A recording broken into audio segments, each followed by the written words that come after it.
All right, Newton's second law. Brace yourselves. This is where it all starts coming together and it becomes a lot more complicated.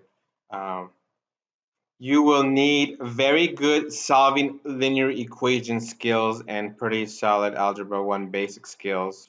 Isaac Newton! Begin! Of all the scientific minds in history, they put Beaker and a bow tie up against me. I'm a master. I discovered gravity. I drop rhymes like the pollen from an apple tree. You don't match for me. You got a bachelor's degree. I got a unit of force named after me. You want a battle, guy? That's a crazy notion. When I start flowing, I stay in motion. Where's Paul? Did you catch that? Or did it go too fast to detect? Perhaps it'd be better if I added in a bleep or a bloop or another wacky sound effect.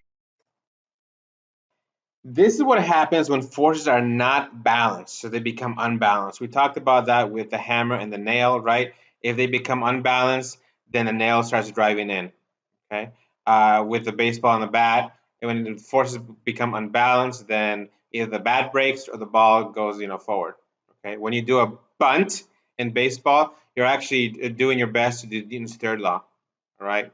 The movement tends to be in the direction of the greater force. So if forces are unbalanced, then the object is going to accelerate in the direction of the larger force. In the case of the ball and the bat, if the bat exerts a greater force than the ball, then the bat's going to move forward in the direction of the force, and the ball is going to move in the same direction as well. Sum of the forces is equal to mass times acceleration. Okay. Remember, this is a rule, not a formula. This is a rule. Okay. The left side will be the collection of all of the forces with positives and negatives. The right side in this case will be mass times acceleration. Make sure you're aware this is a mass, not weight. Mass in kilograms. Okay. If we were to do this on the x-axis, this would be the sum of the forces along the x-axis is m times a. Remember, x-axis is going left and right only. If we were doing the y-axis, it would be the sum of the forces along the y-axis is equal to m times a. The y-axis means things are going up and down. So when we have tension, when we have elevators, when we have piñatas, that's a y-axis problem. Okay? Problem one. Let's talk about some housekeeping.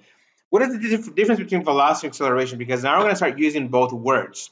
We're not going to have you do any math with velocity, but we've already been talking about constant velocity in the first law, right? We talk about objects being in constant velocity or they were at rest. So velocity, the units for velocity are meters per second. Acceleration has units of meter per second squared. So hint, if you go ahead and see something with a meter over second squared, exactly like that, this is known as acceleration. Acceleration is a change in velocity. So if you're reading a problem and it says that it starts from rest and now is accelerating, that means the velocity changed. That means it's accelerating. Okay, when you're at a traffic stop and then the light turns green, you accelerate. Your velocity went from 0 to something else. Okay, velocity is speed. It's a constant velocity that is like cruise control. So, for example, if we say that things are constant velocity, that means it's at cruise control, meaning that it's the same velocity throughout the whole trip. There wasn't any change. There wasn't any braking. There wasn't any speeding up. It was just the same plain 40 miles per hour for the whole trip. That's quote unquote constant velocity. Okay. Mass or weight. This is very, very important. Put a star next to this. This is what kills people. No matter how smart you are at this topic, how good you are at physics, people will make mistakes with this all the time. Mass is in kilograms. We've established that quite a bit last lecture, last topic.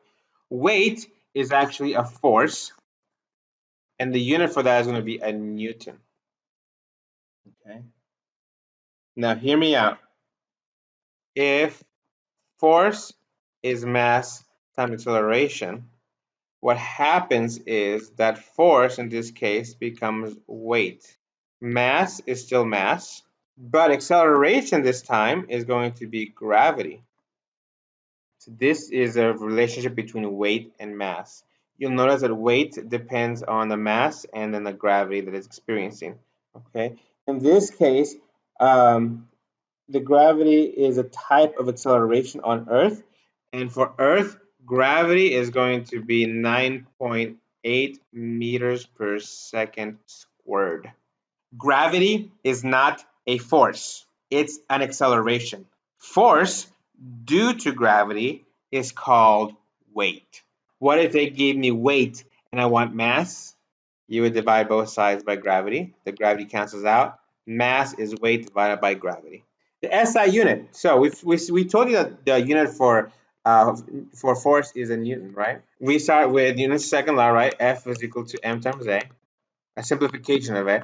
Mass is a kilogram. What is the unit for acceleration? Well, we kind of just told you that was meter per second squared. I'm going to put this over 1. Nothing cancels out, but I get kilogram times meter over second squared. A kilogram meter per second squared is also known as a Newton. So anytime so for example, if I say something is 10 newtons, what I'm really saying is that it's 10 kilogram meter per second squared. But you realize and recognize that there's a lot more to say and to write than if I just put 10 newtons. Let's identify. Identify the following as either first or second law. A dog pushes a box with a constant velocity. Look for those key words and phrases, right? We've been repeating them many times throughout these videos and throughout the worksheets and throughout class. B, two people pull in opposite directions with the same strength on a box. So you have to kind of read into this one. You have to think about this one here. Opposite directions, same strength. What happens if we pull on an object with the same strength in opposite directions? Will it move? It'll most likely say motionless. It'll most likely say balanced. It'll most likely be in equilibrium. It most likely will be an object at rest that will stay at rest. Hopefully that answers part B. Part C. A refrigerator starting from rest is accelerated. This gave it away.